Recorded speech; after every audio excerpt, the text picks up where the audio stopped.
नमस्कार किसान साथियों, मैं ब्रजेश शर्मा एक बार फिर से स्वागत करता हूं अपने नींबू के बाग में।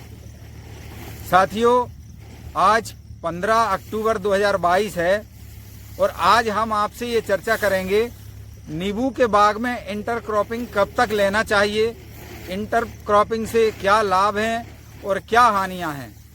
साथियों, हमने इस वर्ष नींबू के बीच में खरीफ सीजन में उड़द की फसल बोई थी। उड़द की फसल की आज हम थ्रेसर करेंगे। चलते हैं, पहले करते हैं उड़द की थ्रेसर। साथियों, अब हम बैठेंगे थ्रेसर के ऊपर जिससे थ्रेसर स्टार्ट की जा सके।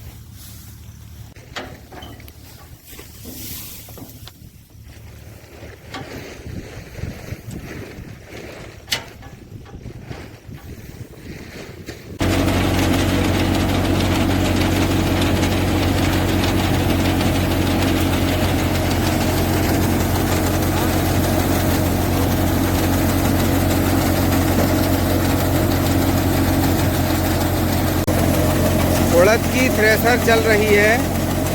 माल बहुत कम मात्रा में निकल रहा है और पानी की वजह से खराब भी हो चुका है।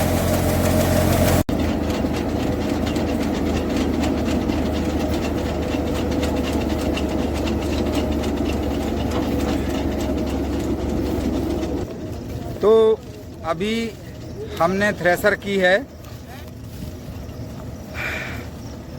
और थ्रेसर करने के बाद अब हम आपको दिखाते हैं कि इंटर क्रॉपिंग में हमने क्या पाया और क्या खोया। साथियों, अभी हमने उड़द की थ्रेसर की। हमको बारिश की वजह से बहुत कम उत्पादन प्राप्त हुआ। अब हम बात करते हैं नींबू में इंटर क्रॉपिंग लेते समय खरीफ में क्या दिक्कत जाती है और रबी में क्या दिक्कत जाती है। हमने देखा है जब नींबू पर बहार आई हुई होती है और फल लदे होते हैं, उस समय हम नींबू का लेने के लिए तुड़ाई करते हैं।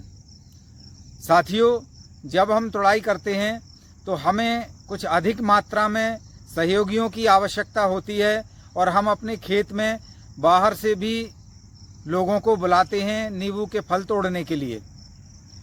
साथियों, जो हमारे पास रेगुलर रूप से काम करते हैं, पूरे वर्ष भर काम करते रहते हैं, उन्हें ये पता रहता है कि हमें किस तरह से कौन सी रो पकड़ के नींबू के फलों की तुड़ाई करनी है और कहाँ से हमें दूसरी लाइन में पहुँचना है। लेकिन जो दिहाड़ी मजदूर हमारे यहाँ अल्प समय के लिए आते हैं, उन्हें बस एक पौधे से नींबू तोड़ने हैं और सामने यदि दूसरे पौधे पर फल दिखाई देते हैं तो सीधा वो तुरंत दूसरे जगह पहुँच जाते हैं। उससे नुकसान क्या होता है कि हमारे खेत में हमने नींबू के पौधों के बीच में जो दूसरी फसल बोई होती है, वह फसल पैरों तले रुंध जाती है और उससे हमारा नुकसान होता है। अब हम बात करते हैं रबी सीजन में इंटर क्रॉपिंग लेने से क्या लाभ है, क्या नुकसान है। साथियों, जैसी पिछले वीडियो में हमने चर्चा की थी और लोग भी बहुत ज़्यादा उत्साहित और उत्सुक रहते हैं यह जानने के लिए कि गर्मियों में नींबू का उत्पादन अधिक मात्रा में कैसे लें।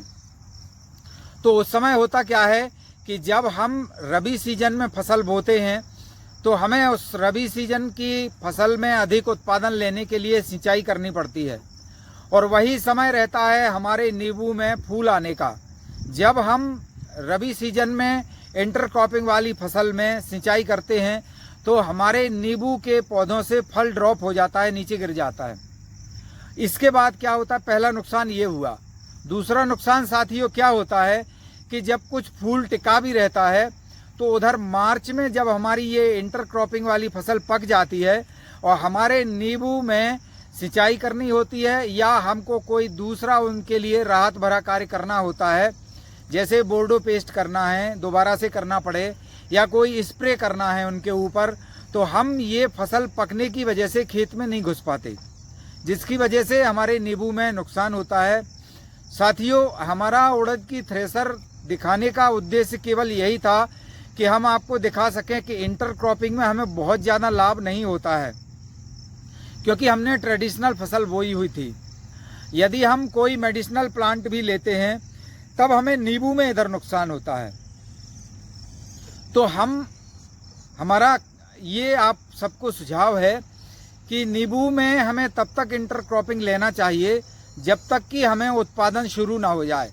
उत्पादन शुरू होने से पहले तक हम उसमें इंटरक्रॉपिंग ले सकते हैं और नींबू का उत्पादन शुरू होने के बाद हमको सिर्फ और सिर्फ नींबू का उत्पादन लेना चाहिए, अन्य कोई फसल नहीं। आशा करता हूँ हमारे इस सुझाव से आप लाभान्वित होंगे और अपने नींबू के बाग से अधिक कमाई कर सकेंगे। साथियों, मिलेंगे एक अगले वीडियो में कुछ समय के बाद। तब तक ब्रजेश शर्मा को अनुमति दीजिए। नमस्कार।